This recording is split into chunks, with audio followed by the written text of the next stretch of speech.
Salam, axşamınız xeyir olsun, hörmətli tamaşaçılar. Xəzər xəbəri izləyirsiniz. Studiyada Arzu Xəlilovadır. Bir ay əvvəl Azərbaycan nümayəndə heyətinin İrəvana səfərinə cavab olaraq Ermənistan Vətəndaş Cəmiyyəti üzvləri də 2 gün əvvəl Bakıya səfər etdilər. Bu səfər təkcə müzakirələrin aparılması ilə deyil, razılaşmaların əldə olunması, qərarların qəbul edilməsi ilə yadda qaldı. Tərəflər Azərbaycan və Ermənistan Vətəndaş Cəmiyyətlərinin dialoqun bərpasında rolu, yaxın gələcəkdə məhz bu rolun həyata keçirilməsi və icra olunacaq birgə layihələri müzakirə ediblər. Həmçinin sülh prosesi ilə bağlı hər iki cəmiyyəti maraqlandıran aktual məsələlər barədə də fikir mübadiləsi aparılıb. Proqramın mədəni tədbirlər hissəsində isə Ermənistan nümayəndə heyəti İçəri şəhər, Nizami küçəsi, Bakı bulvarını, Ağşəhəri və Heydər Əliyev mərkəzini ziyarət ediblər. Sülh körpüsü təşəbbüsü.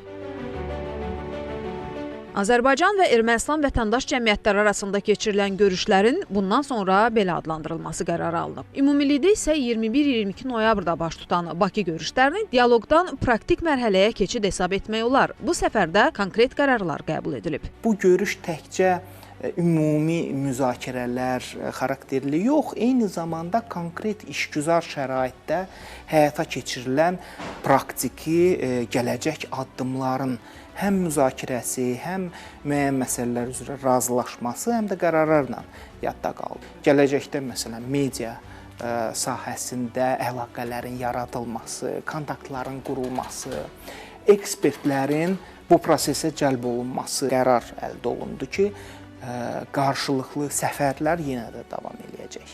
Sülh körpüsü təşəbbüsünün üzvləri prezidentin köməkçisi Hikmət Hacıyevlə də görüşüblər. Ermənistan Vətəndaş Cəmiyyəti nümayəndələri onları maraqlandıran sualları verdilər və Hikmət müəllim onlara cavablar verdi. Yəni bu atmosfer ümumilikdə bu görüşlərdə çox pozitiv xarakter daşıyırdı. Yəni ziddiyyətli məqamlardan çox gələcək üçün ümumi bir məqamlar daha çox üstünlük təşkil elədi. Proqramın mədəni tədbirlər hissəsində isə Ermənistan nümayəndə heyəti İçəri şəhəri, Nizami küçəsini, Bakı bulvarını, Ağşəhəri və Heydər Əliyev mərkəzini gəziblər. Heydər Əliyev mərkəzində bilirsiniz ki, həm ümummillidir Heydər Əliyevin həyat yolunu əks etdirən bir zonada var. Eyni zamanda daimi və müvəqqəti sərgi kompozisiyaları var. Yəni onların hər biri ilə tanış oldular. Ümumilikdə səfər nəticə yönümlü və pozitiv atmosferdə keçib. Səfərlərin və tədbirlərin genişləndirilməsi bu təşəbbüsün təkcə qrupa üzv olan 5 nəfəri deyil, daha çox vətəndaş cəmiyyəti nümayəndəsini əhatə etməsi qərarı alınıb. Nigar Mahmudova, Xəzər xəbər. Bakı şəhəri Yasamal rayonu Mirəlli Seyidov küçəsində çoxmərtəbəli yaşayış binasında 3 nəfərin ölümü ilə əlaqədar Loftent klinikasının direktoru Paşayev Bəhruz Sahiboğlu şübhəli şəxs qismində cinayət məsuliyyətinə cəlb edilib. Fakt Baş Prokurorluğun mətbuat xidmətindən APA-ya təsdiq edilib. Qeyd edək ki, klinika həmin binanın zirzəmisində yerləşir. Bəhruz Paşayev həmin binanın zirzəmi qatında və 1-ci mərtəbəsində yerləşən qeyri-yaşayış obyektini müqavilə əsasında icarəyə götürüb.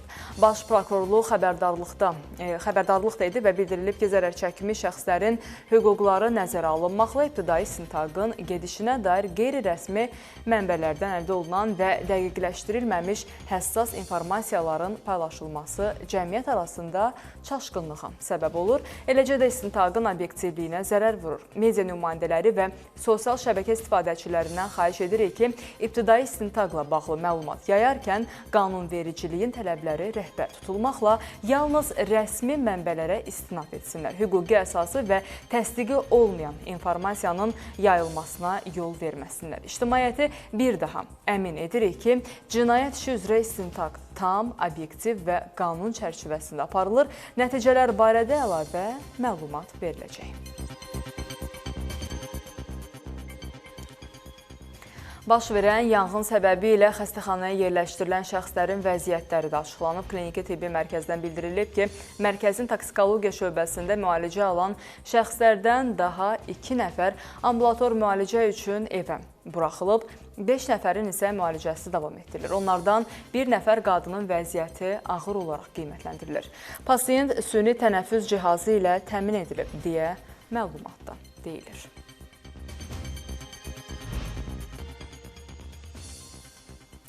Yasamalda yanğından sonra bina sakinləri təhlükəsizlik məqsədi ilə içəri buraxılmır. 97 mənzilin olduğu 17 mərtəbəli binanın sakinləri iddia edir ki, hadisədən 3 gün ötməsinə baxmayaraq binada hələ də təmizlik işləri aparılmayıb. Bəs ümumiyyətlə sakinlərin aqibəti necə olacaq?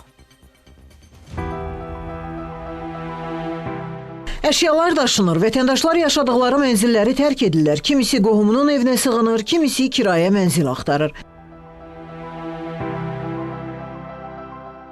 Yasamal rayonu Mirəli Seyidov küçəsində yanğının baş verdiyi çox mərtəbəli yaşayış binasının sakinlərinin bir qisminə mənzillərindən zəruri əşyaları götürmələrinə icazə verilir. Bundan sonra onlar mənzillərini müvəqqəti tərk edirlər.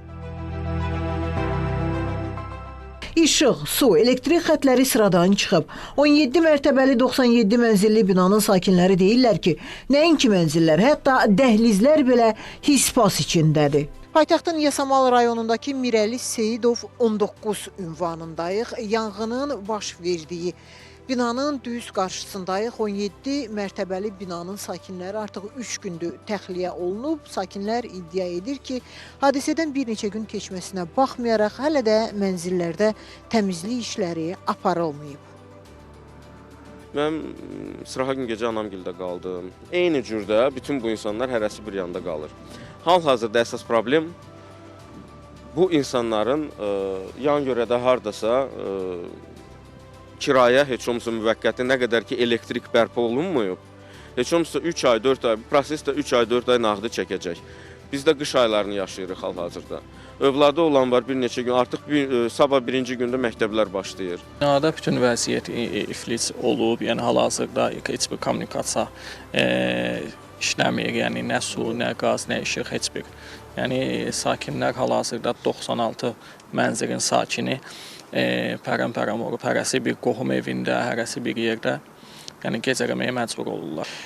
Pərəm-pərəm olmuşuq hərə bir tərəfdə. Yəni bunların məsələlərin bərpa olunması ilə bağlı da qurumlardan bir xəbər gözləyirik ki, öz gücümüzəmi, yoxsa kimsə bir məsələ ilə məşğul olacaqmı? Onların aydınlaşdırılması mərhələsindəyik hələ ki. Bütün mərtəbələr zərər görüb, xanım. Bütün mərtəbələr. Bu məsələ ki, başlayıb aşağı mərtəbədən, birinci mərtəbədən üzü yuxarı. Demək ki, hansısa çox, hansısa az, yox. Təmizlik işləri görülməlidir, bəli. Amma təmizlik işlərindən öncə icazələr verilməlidir ki, hər hansısa bir təmir, bərpa işlərinə başlanılsın. Çünki bütün sıfırdan, belə deyək də, -1-dən üzü yuxarı 17-ci mərtəbədə mən yaşayıram. Mənim mərtəbəmdə qapımdan üzbəüz olan elektrik şitini, məsəl üçün mən gəldim, baxdım, hamısı əriyib, axıb tökülüb yerə. Bütün üzü aşağı hamısı. Cavab gözləyirik, yəni Fövqəladə Hallar Naziri gəldi, baxdı, baş prokurorluq baxıbdı, yəni onların rəyi İnşallah deyiblər sabah bir suyuna çıxmalıdır cavab. İndi biz onu gözləyirik cavabını. Yəni başqa. Bundan sonra hansı addımlar atılacaq deyiblər? Bundan sonra infrastrukturun bərpası olmalıdır. Belə deyək, kabellərin çəkilməsi, elektrik xəttlərinin çəkilməsi ki, hansı ki çox zəruri tədbirlərdir. Bundan başqa, yəni elektrikin olması çox vacibdir. Çünki bu su nasosları işləməlidir ki, yəni bina su verilsin.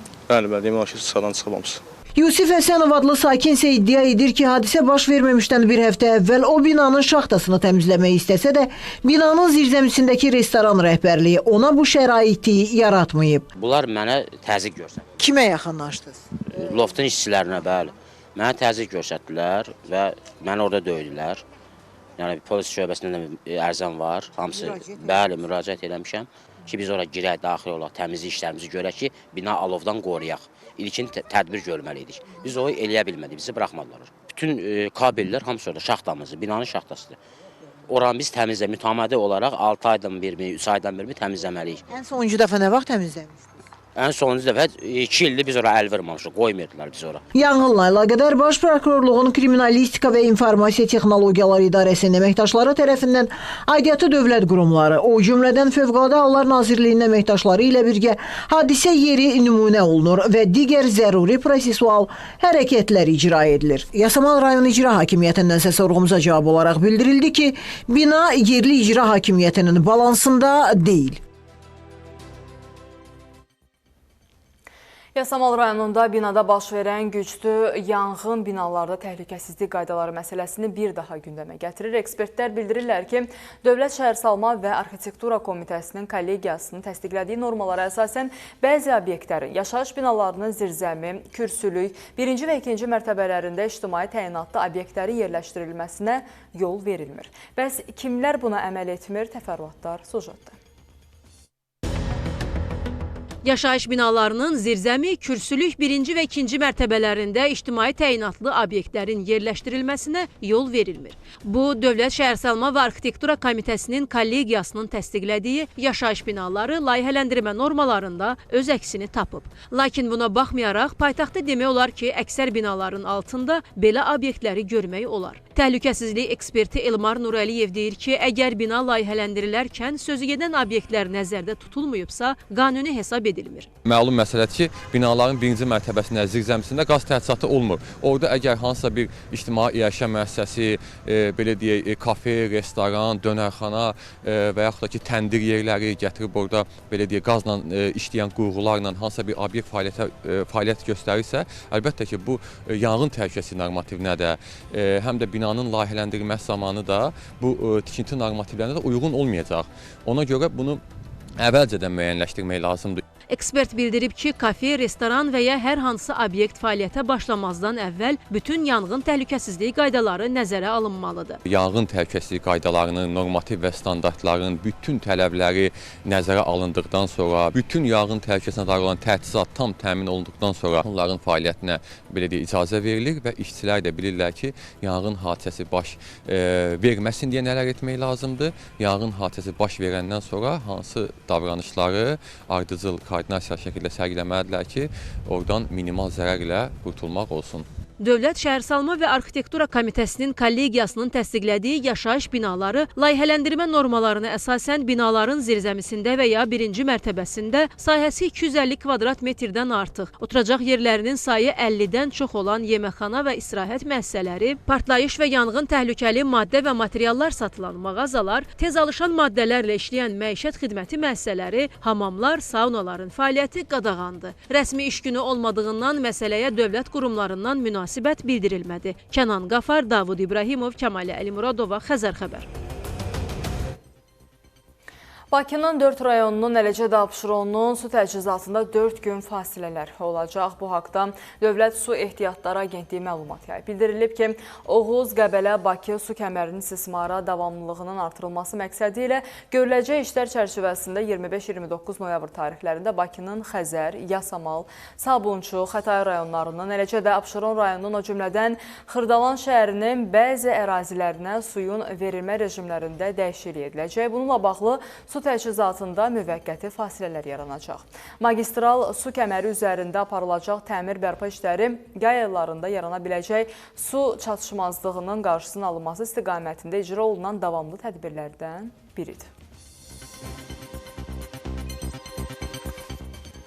Mingəçevirdə məktəbli qətlə yetirilib. Hadisədən sonra hüquq mühafizə orqanları hərəkətə keçib. Əməli törətməkdə 14 yaşlı yeniyetmə şübhəli bilinir. Təfərrüatlar növbəti xəbərimizdə. Mingəçevirdə 11-ci sinif şagirdi qətlə yetirilib. Hadisə Mingəçevir şəhəri ərazisində qeydə alınıb. 17 yaşlı Elmar Sarıyevi özündən 3 yaş kiçik yeniyetmə bıçaqlamaqda şübhəli bilinir. Qəfildən evdən zəng gəldi ki, belə bir hadisə olub. İşte, tezbazar taksiyə minib gəldiyi hadisələr. Zərər vərdişləri yox idi. Gənclərlə məhəllədə həmişək oynadığı yəqin uşaqlar olub, orada olabsa nəsə anlaşmazlıq olub. Yaranan mübahisədən sonra ağır bıçaq xəsarətləri alan yaralı Mingəçevir şəhər mərkəzi xəstəxanasına çatdırılıb. 22 noyabr 2025-ci il tarixində saat 22:00 radələrində Mingəçevir şəhər mərkəzi xəstəxanasının təcili tibbi yardım şöbəsinə 2008-ci il təvəllüdlü kişi cinsli şəxs hospitalizasiya olunub. Döş qəfəsinin deşilmiş yarası diaqnozu təyin edilən pasiyentin aparılan reanimasiya tədbirlərinə baxmayaraq saat 23:00 radələrində bioloji ölüm faktı qeydə alınıb. Qətlə yetirilən Elmar Sarıyev şəhərdə fəaliyyət göstərən 17 saylı orta məktəbin 11-ci sinif şagirdi olub. Onun ailənin böyük evladı olduğu bildirilir. Qeyd edək ki, əməli törətməkdə şübhəli bilinən 14 yaşlı yeniyetmə saxlanılıb.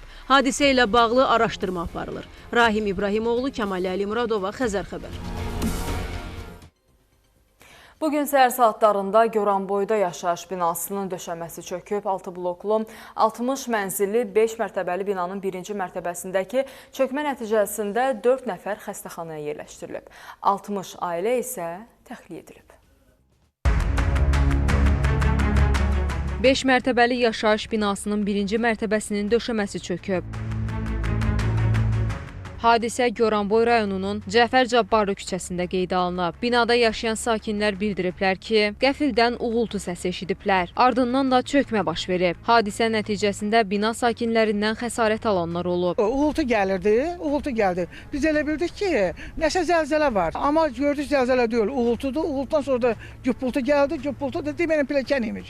Pilləkən düşdü. Pilləkəndən də qabaq birinci etaj, 2 dənə birinci etaj düşüb padvala. Fövqəladə Hallar Nazirliyinin Dövlət Yanğından Mühafizə Xidməti və Aran Regional Mərkəzinin qüvvələri əraziyə cəlb olunub. Əməliyyat şəraiti qiymətləndirilərkən 5 mərtəbəli 60 mənzildən və 6 girişdən ibarət yaşayış binasının ikinci girişinin birinci mərtəbəsində 2 mənzilin döşəməsi və arakəsmə divarlarının uçduğu müəyyən olunub. Döşəmənin çökməsi nəticəsində xəsarət alan şəxslər Goranboy rayon mərkəzi xəstəxanasına yerləşdiriliblər.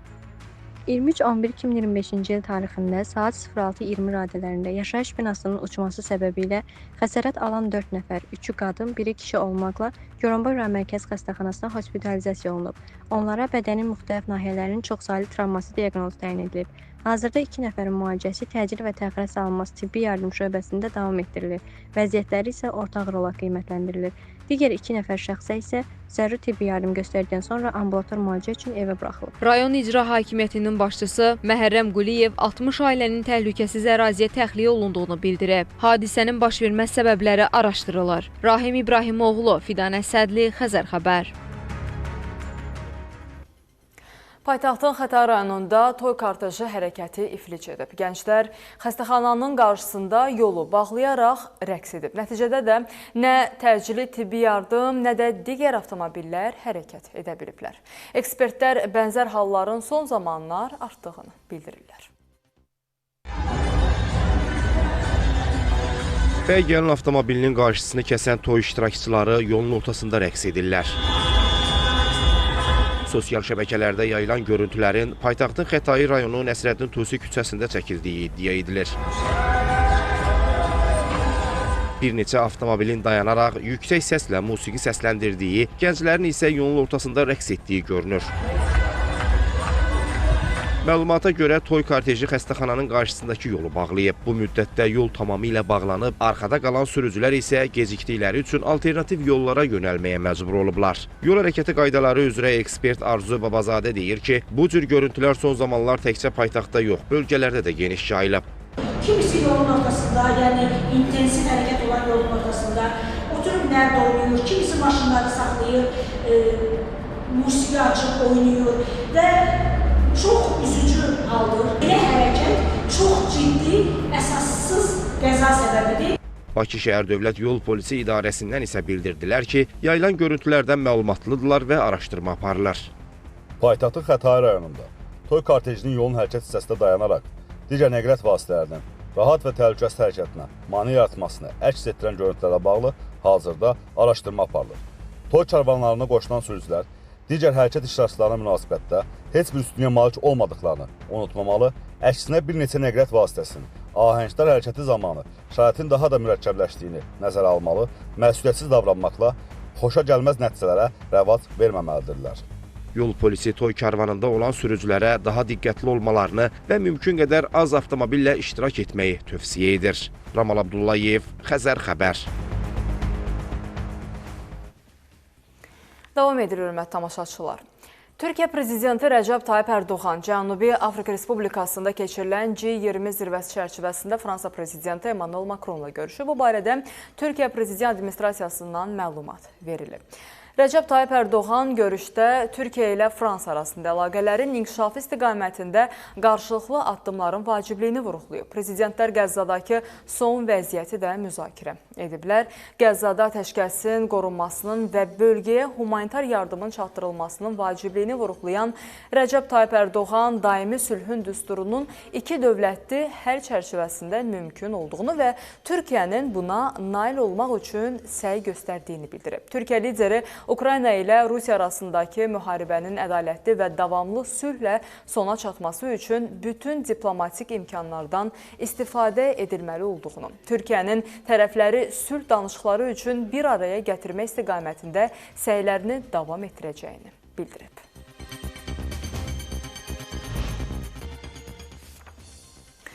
Almaniyada Ukrayna ilə bağlı Təhlükəsizlik Şurasının iclası keçirilib. İclas kansler Friedrich Merzin sədrliyi ilə baş tutub. Almaniya hökumətinin sözçüsü Stefan Cornelius jurnalistlərə iclasda Ukraynadakı vəziyyətin müzakirə olunduğunu deyib. Şimali Avropanın və Baltikiyanı dövlətlərin liderləri də Ukraynaya hərbi dəstəyi davam etdirmək və Avropanın müdafiəsini gücləndirmək niyyətində olduqlarını açıqlayıblar. Birgə bəyanat İsveç, Danimarka, Norveç, Finlandiya, İslandiya, Latviya, Litva və Estoniyanın rəhbərləri ilə Ukrayna prezidenti Volodimir Zelenski arasında keçirilən telefon danışığından sonra dərc edilib. Bəyanatda bildirilib ki, Ukraynaya davamlı yardım göstərmək qərarı yalnız Kiyevin təhlükəsizliyi ilə bağlı deyil, həm də bütövlükdə Avropanın təhlükəsizliyinin qorunması ilə əlaqədardır. Onlar vurğulayıblar ki, Rusiya Ukraynaya qarşı müharibəni davam etdirdiyi müddətcə bu ölkələr sanksiyaların sərtləşdirilməsini və daha geniş iqtisadi tədbirlərin tətbiqini dəstəkləyəcəklər. Bəyanatda qeyd olunub ki, Ukrayna sülhə nail olmaq üçün ciddi niyyətini davamlı şəkildə nümayiş etdirir. Danışıqlara hazırdır və Prezident Zelenski ABŞ tərəfindən təqdim edilən sülh planı üzərində işləyir. Eyni zamanda sənəddə Rusiyanın hələ də atəşkəs və ya sülhə aparan addımlarla bağlı heç bir öhdəlik götürmədiyini vurğulanır. Əksinə, Moskvanın Ukraynanın mülki əhalisinə və infrastruktura qarşı hücumlarını davam etdirdiyi qeyd olunur.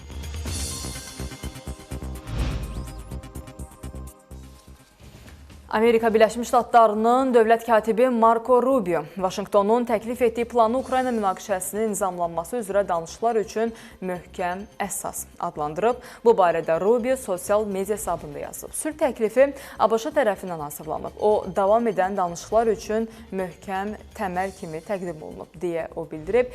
Reuters'ın məlumatına görə Rubio Cenevrəyə yola düşüb. Burada Vaşinqtonun təklif etdiyi nizamlanma planı üzrə aparıcı Avropa İttifaqı ölkələri, həmçinin Amerika Birləşmiş Ştatları və Ukrayna nümayəndələri ilə danışıqların bugün keçirilməsi planlaşdırılıb. Qeyd edilib ki, Birləşmiş Ştatların təklif etdiyi yeni çərçivə Ukraynanın müdafiə imkanlarına təsir göstərən müddəalar daşıya bilər və buna görə də planın yenidən dəyərləndirilməsi vacibdir. Cenevrə görüşündə tərəflərin mövqelərinin nə dərəcədə yaxınlaşacağı diqqət mərkəzində olacaq.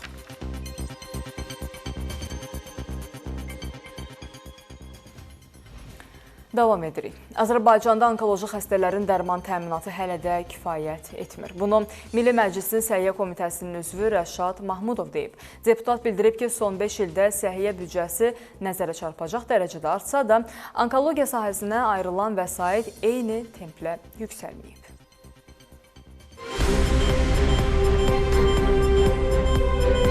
Səhiyyə sahəsində son 5 ildə xərclər təxminən 4% artıb. Ümumi artım fonunda onkoloji xəstələrin dərman təminatı və şəkərli diabet xəstələrinin ehtiyacları hələ də lazımi səviyyədə deyil. Bu sözləri Xəzər Xəbərə müsahibəsində Milli Məclisin Səhiyyə Komitəsinin üzvü Rəşad Mahmudov deyib. Millət vəkilinin sözlərinə görə xərclərin artımı ilə nəticələrin artımı paralel şəkildə getməlidir. O ki qaldı, dövlət proqramları içərisində bəzi mövzular hər bir insanın son illərdə daha çox ehtiyac duyduğu və müzakirələrə səbəb olan onkologiya sahəsində dövlət proqramına ayrılan rəqəm yenə də artan bir templə davam eləməkdədir və bu 60 milyonun üzərindədir. Yəni bu 400%-ə yaxın bir artım deməkdir. Amma buna paralel bir şəkildə onkolojik xidmətin, yəni dövlət proqramının həyata keçirilməsi ilə əlaqədar olan son 5 il içindəki rəqəmlərə isə baxdığımız zaman biz o qədər də yüksək bir artımın olmadığını müşahidə edirik. Rəşad Mahmudov qeyd edib ki, mövcud rəqəmlər dünyadakı real müalicə qiymətləri və xəstələrin sayı nəzərə alındıqda kifayət etmir. Deputat əlavə edib ki, dünyada artıq onkoloji xəstəlik ümidsiz diaqnoz deyil. Müasir target terapiyalar, immunoterapiyalar və yeni nəsil dərmanlar nəticəsində xəstələrin böyük əksəriyyəti 10 ildən daha uzun və yüksək həyat keyfiyyəti ilə yaşayırlar. Dünyada baş verən son yeniliklərlə birlikdə target müalicələrə və həmin immunoterapiyalara əlçatanlığın yetərli qədər olmaması həkimlərimizin və səhiyyəmizin bu sahədə verdiyi xidmətlərin effektivliyinə kölgə salır. Digər bir məqam, dünyada onkoloji xəstəliklərin daha erkən diaqnostikasının qoyulması. İkinci, bu diaqnostika ilə birlikdə dünyada bu xəstəliklərlə mübarizədə yeni preparatların və yeni immunoterapiya və hədəf müalicələrin tapılması, ömrün ortalama olaraq artıq onkoloji xəstəliklərdən əziyyət çəkən insanların 90%-dən çoxu diaqnoz qoyulduqdan sonra 10 ildən daha çox yaşadığı və yüksək keyfiyyətli bir yaşama nail olduğu bugünkü tibbi müalicələrlə mümkünlüyü nəzərə alaraq və bu işin həlli ilə əlaqədar həm icbari tibbi sığortanın imkanları, həm də dövlət büdcəsinin 2026 və önümüzdəki 3 il üçün olan icbal büdcə nəzərə alınaraq addımlar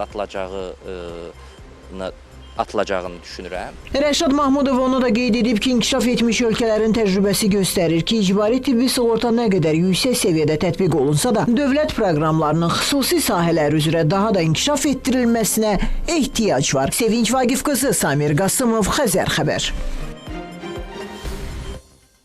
Hövsan qəsəbəsində köhnə qəzalı vəziyyətdə olan tikilinin balkonu uçaraq yaşlı sakinin ağır xəsarət almasına səbəb olub. Sakinlər bildiriblər ki, bina uzun illərdir yararsız vəziyyətdədir. Dəfələrlə edilən müraciətlərə baxmayaraq problem aradan qaldırılmayıb. Qəzalı vəziyyətdə olan binanın eyvanı uçdu. Yaşlı qadın ağır xəsarət aldı. Hadisə saat 11-10-da işləyirdi. Birdən gördük gürültü səs gəldi. Yoldaşım dedi, bu nədir? Bir də gördük blokda gəlin qışqırır, uşaqlar ağlayır. Belə şey gəldik, gördük ki, belə, yəni qadının üz-gözü qan içində. Hadisə zamanı digər evə də ziyan dəyib. Kondisionerdir, evzə yanı çəkib, pəncərələrdir, qapı, evin içərisidir. Hövsan qəsəbəsi Cəbrayıl xan Məmmədov küçəsində yerləşən binada ötən gün bədbəxt hadisə baş verib. Bina sakini 2-ci mərtəbədəki balkonda olarkən uçma qeydə alınıb. Bəs dedilər ki, nənə yıxılıb balkondan. Balkon da qıraqlardan çat-çat var idi. Gəlinə kimi sağ olsun qonşular kömək eləyiblər. Tez təcil yardıma zəng eləyiblər. Təcil yardım gəlibdi. Nənəmin bir ayağı sınıbdı. Ombası deyirlər çıxıbdı, yəni o da sınıbdı, qabırğaları sınıbdı, burnu sınmışdı. Bu gün əməliyyat elədilər burnunu. Vəziyyəti orta ağır belə, yəni bu hissəsindən qırılıb, iki tərəfi 8 qabırğasıdır. Bir də burnu cırılmışdı, əməliyyat olundu. Sakinlərin sözlərinə görə binanın nəinki eyvanı, hətta içərisi də yararsız haldadır. Aidiyyatı qurumlara müraciət olunsa da nəticə yoxdur. Deməli, bina qəzalı vəziyyətdə olan binadır. Yox, bu binanın hardasa bir 80 yaşı var. 30 ildir deyirlər ki, bu binalar hamısı söküləcək, restavrasiya olunacaq, hərə bir şey deyir. Gəlirlər, ildə bir dəfə gəlirlər, ölçüb biçirlər, götürürlər, gedirlər. Ortada bir şey yoxdur. İndi Allah uzaq eləsin. Hamısına baxsaz, bütün binanın balkonları hamısı çürüyüb. Adi bir dənə ağır maşın keçsə, bina silkələnmə verir. Vallahi belə müraciət hər yerə olunub da, bina qəzalı vəziyyətdədir. JEK-dir, bələdiyyədir, hamının hər şeydən xəbəri var. Hərə gəlir bir söz deyir, bir nəticə yoxdur. Müraciət bütün JEK-ə, yəni Mənzil İstismar Xidmətinə müraciət etmişik. Yəni bir dənə bu deyil, bloklarda da damın üstü də, yəni pis vəziyyətdə də bloklar da dağılmış, tökülür. Gəlib baxsaz bina yararsız haldadır. Məsələ ilə bağlı Suraxanı rayonu Mənzil Kommunal Təsərrüfatı Birliyinin rəisi Mais Məmmədov Xəzər xəbər açıqlamasında bildirib ki, rayon rəhbərliyi dərhal əraziyə baxış keçirib. Fövqəladə Hallar Nazirliyi hadisənin səbəblərini araşdırır və ilkin ehtimala görə konstruksiyanın yüklənməsi faciəyə gətirib çıxarıb. Qəzalı vəziyyətdə olan bina ilə bağlı müvafiq qurumlara müraciət olunub və rəy təsdiqləndikdən sonra sakinlərin köçürülməsi təmin ediləcək. Araşdırma yekunlaşdıqdan sonra eyvanın bərpası istiqamətində işlər görüləcək. Fidan Əsədli, Vüsal Hüseynov, Xəzər xəbər. Xətai rayonunda yerləşən yaşı 100-dən çox olan qəzalı binanın sakinləri uzun illərdir təhlükəli şəraitdə yaşayırlar. Problemləri bitməyən binanın divarı qəzalı vəziyyətə düşdüyündən hər an uçmaq təhlükəsi ilə üz-üzədir. Hər dəfə bir hissəsi dağılan, tökülən 2 mərtəbəli bina. Paytaxtın Xətai rayonu NZS qəsəbəsi Marat Əmirxanov küçəsində yerləşən bina qəzalı vəziyyətdədir. Şikayətçilərin sözlərinə görə binanın divarlarının içi qamış və taxtadan ibarətdir. Buna görə binanın uçması qədər hər an yana bilməsi də ayrı bir təhlükədir. Biz demək olar ki, dünən salamat olan bir yer, bugün yuxudan durduq ki, bu vəziyyətə düşüb. Və bu vəziyyət bizi çox qorxuq vəziyyətə saldı. Biz də tezliklə oradan bərpa işləri apardıq biraz. Oranı tənzimlədik ki, yəni heç olmasa nəsə baş verməsin. Heç bunu deməsək də, yəni, heç deməsək də özünüz baxıb görürsünüz ki, nə cür binadır. Bir dənə spiçka vursalar yanan şeydir. Hamısı qamış evlərdir də. Divarlar sökülüb, tökülüb, evdə içəri girəsən hamısı nəmişlik. Qarışqa, cüzülər doludur. Bina sakinləri deyirlər ki, hər dəfə dağılan, uçan tavanı, fasadı ya da pilləkənləri öz hesablarına müvəqqəti olsa da düzəltdirirlər. Amma sonra yenə eyni problem yaşanır. Hamı istəyər ki, bir normal şəraitdə yaşasın. Biz də elə vallahi istəyirik, elə düzəldirik, düzürük, qoşuruq, amma yenə də elə heç nə. Bir tərəf o bir tərəf uçur. Dağılıb, şəxsən mən özüm elə divarın dağılan yerinə özüm düzəltdirmişəm, öz pulum. Qəzalı vəziyyətə yaxın gələn yoxdur, gəlib çəkib çıxıb gedirlər, cəmaata əhəmiyyət verən yoxdur. Məsələ ilə bağlı Xətai rayon icra hakimiyyətindən Xəzər xəbərə bildirildi ki, binadakı vəziyyətdən xəbərdardılar. Binanın qəzalı olması ilə bağlı məlumatlar aidiyyəti üzrə yönləndirilib. Proses mərhələli şəkildə icra olunur. Minaya Zaman, Vüsal Cəfərov, Xəzər xəbər. Bu il bəzi tikinti materiallarının qiymətində artım, bəzisində isə ucuzlaşma qeydə alınıb. Bu barədə Dövlət Statistika Komitəsi məlumat açıqlayıb. Siyahıya əsasən ən çox qiymət artımı kərpiçdə, ucuzlaşma isə sementdə qeydə alınıb. İnşaat ekspertləri bildirib ki, topdan qiymət artımı həm pərakəndə bazarına öz təsirini göstərəcək, həm də yeni tikilən binalardakı daşınmaz əmlak qiymətlərinə. Bəzi tikinti materiallarının qiymətində artım müşahidə olunur. Dövlət Statistika Komitəsindən verilən məlumata görə bu il kərpiç 5% artımla ən çox bahalaşan tikinti materialları sırasındadır. Eyni zamanda kəsilmiş taxta, plastik pəncərə, divar kağızı üçün yapışqan və s. materialların da qiyməti artıb. İnşaat eksperti Elnur Azadovun sözlərinə görə müşahidə olunan qiymət artımı həm də pərakəndə satışa təsir edir. Sözsüz ki, ölkədə ithal olunan inşaat materialların topdan satış qiymətləri bağlaşdığına görə bunların da pərakəndə satış qiymətlərində az olsa da qiymət artımı müşahidə olunur. Sözsüz ki, bu da həm inşaat layihələrinin əlçəyə gəlməsində, həmçinin də istehlakçılar üçün hər hansı bir daşınmaz əmlakın əlçəyə gəlməsində əks təsirini göstərir.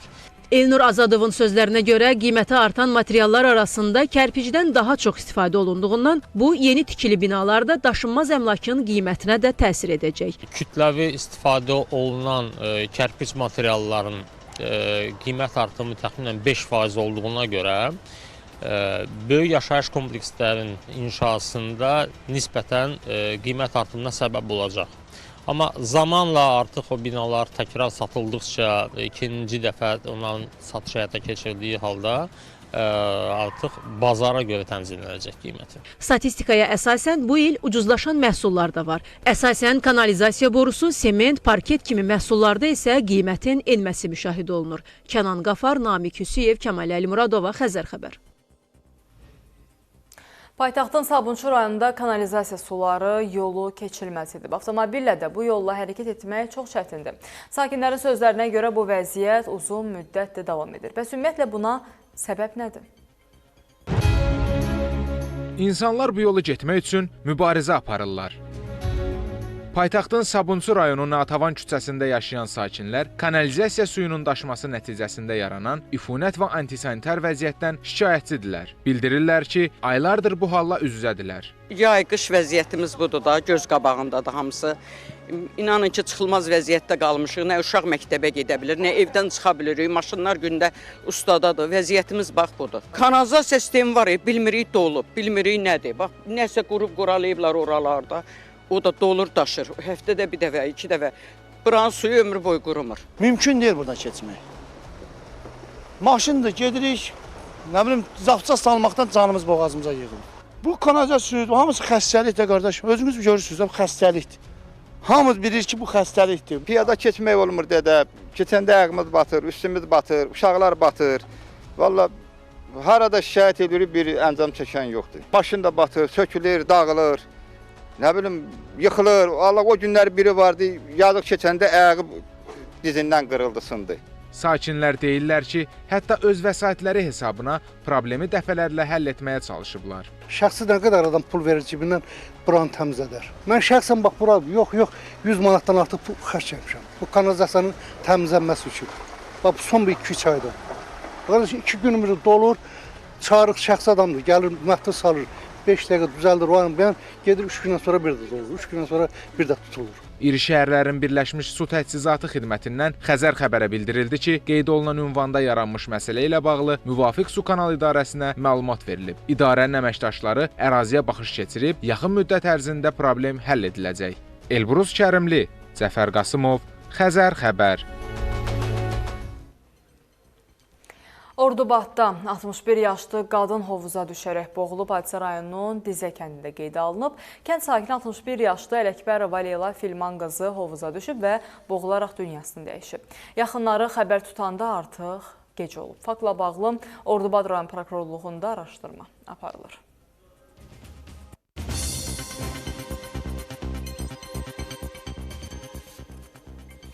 Bakı-Quba Rusiya Federasiyası yolunun 164-cü kilometrində Qubanın Mirzə Məmməd kəndi ərazisinə keçən hissəsində beton qarışdıran maşın böyük təhlükə yaradıb. Nəqliyyat vasitəsinin hərəkəti zamanı sulu beton yola tökülərək yolun üst qatını tam örtüb və həmin ərazidən keçən avtomobilləri risk altına qoyub.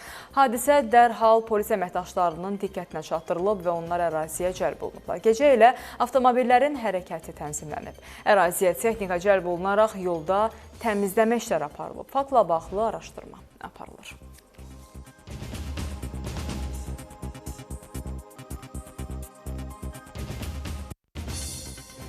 Binə qəsəbə sakinləri əksər küçələrinin asfalt örtüyü ilə təmin olunmamasına təngə gəldiklərini deyirlər. Xəzər xəbərin qaynar xəttinə müraciət edən sakinlər iddia edirlər ki, yağışlı havalarda küçələr keçilməz olur. Aidiyyəti qurumlara müraciət etsələr də məsələ həllini tapmayıb.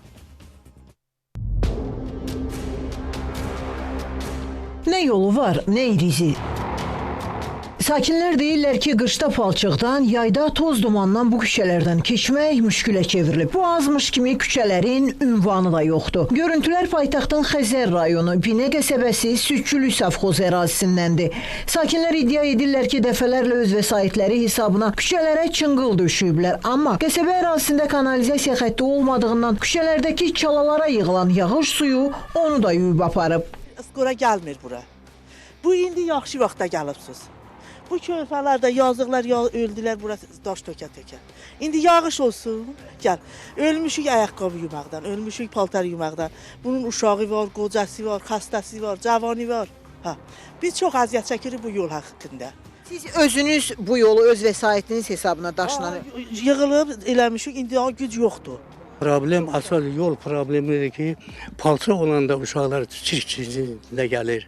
Əziyyət verir cəmaata. Yol problemi düzəlsə, əlbəttə böyük, o da böyük dayaqdır bu da yaşayanlara. Amma indi bax, yağış yağanda yaxşı vaxta gəlmişsiniz. Yağış yağanda görün buradan keçə bilirsinizmi? Axı bizim günahımız nədir? Biz nehmə içində yaşayırıq. Bizi bu əziyyətlə yaşamağa kim məhkum edib? Borc xərc edib, şey bir alıb yol düzəldirik. Dəfələrlə yazmışıq, avtoyol servisə çıxmışam. Dəfələrlə icra başçımız səyyar görüşlərdə olur, onun qarşısında məsələ qaldırmışam. Yeganə cavab alıram, biz yol düzəltmirik. 30 ildən çoxdur bu ərazidə mən yaşayıram. Yəni bu köhnədən yaşayış olmuş ərazidir. Lakin buna baxmayaraq yol şəraitimiz çox bərbad vəziyyətdədir. Demək olar ki, hər qış fəslinin əvvəlində məhəllədə yaşayan insanlar öz vəsaiti hesabına yol düzəldirik. Evdə körpə uşaqlar, yaşlı nəsil nümayəndələri, yəni yol baxımından əziyyət çəkirik. Xahiş edirik ki, bizim bu yolumuzun düzəldilməsində bizə köməklik göstərilsin. Xəzər rayon icra hakimiyyəti başçısının Binə qəsəbəsi üzrə nümayəndəsi Ərəstün Əlisoy Xəzər xəbərin sorğusuna cavab olaraq bildirdi ki, yolun əsaslı təmiri və yenidən qurulması işlərinin aparılması məqsədi ilə Avtomobil Yolları Dövlət Agentliyinə müraciət ünvanlanıb. Agentliyə də müraciət etdik. Lakin bildirildi ki, həmin ərazi qurumun balansında deyil. Sevinç Vagif qızı, Namiq Hüseyev, Xəzər xəbər. Davam edirik. Birləşmiş Ştatlar prezidenti Donald Trump demokratları ağır cinayətdə ittiham edib. Bu barədə Amerika Birləşmiş Ştatları prezidenti sosial şəbəkə hesabında paylaşımda bildirib. Donald Trump vurğulayıb ki, hərbçiləri prezidentə tabe olmamağa çağıranlar hazırda həbsdə olmalıdırlar. Amerika Birləşmiş Ştatları prezidenti onların hazırda fake xəbər şəbəkələrinə müsahibələr verib özlərini müdafiə etməyə çalışdıqlarını qeyd edərək bunun qəbul edilməz olduğunu vurğulayıb. Həmin şəxslərin atdığı addımlar yüksək səviyyəli təhrikçilikdir və belə təhrikçilik ağır cinayət sayılır. Bir çox tanınmış hüquqşünaslar da mənim mövqeyimlə razıdır və hərbçilərə prezidentin əmrlərinə qarşı çıxmaq barədə göstəriş verən demokratlar ağır cinayətə yol veriblər, deyə Amerika Birləşmiş Ştatlarının lideri vurğulayıb. Birləşmiş Ştatlar yaxın günlərdə Venezuelaya qarşı əməliyyatların yeni mərhələsinə başlamağa hazırdır. Bu barədə Reuters Amerikalı rəsmilərə istinadən məlumat yayıb. Müzakirə edilən variantlar arasında Nicolas Maduro'nun hakimiyyətdən uzaqlaşdırılması cəhdi də var. Agentliyin məlumatına görə hələlik bu əməliyyatların dəqiq vaxtı, miqyası və Trump'ın yekun qərar verib-vermədiyi bəlli deyil. Mənbələr bildirirlər ki, Amerika Birləşmiş Ştatları administrasiyası Venezuelada siyasi vəziyyətin gərginləşdiyini hesab edir və müxtəlif ssenariləri nəzərdən keçirir. Bu ssenarilər arasında iqtisadi təzyiqin artırılması, xüsusi əməliyyatların genişləndirilməsi və hətta rejim dəyişikliyinə yönəlmiş aktiv tədbirlər də ola bilər. Bunun fonunda Amerika Birləşmiş Ştatları Federal Aviasiya Administrasiyası cümə günü Venezuela üzərində uçan bütün hava gəmilərinə potensial təhlükəli vəziyyət barədə xəbərdarlıq göndərib. Xəbərdarlıqdan dərhal sonra isə 3 beynəlxalq aviaşirkət ölkədən reyslərini ləğv edib. Bundan başqa The Washington Post nəşrinin yazdığına görə Ağ Ev Nicolas Maduro'nun ad günündə Karakasa vərəqələrin atılması üzərində düşünür. Vərəqələrdə Maduro'nun həbs və mühakimə edilməsində köməkliyə görə 50 milyon dollar məbləğində mükafatlandırma barədə məlumatın yer alacağı planlaşdırılır. Washington bu yolla Maduro'ya qarşı təzyiqi gücləndirmək, onu istefaya göndərməyə vadar etmək istəyir. Qeyd edək ki, noyabrın 23-də Maduro'nun 63 yaşı tamam olur.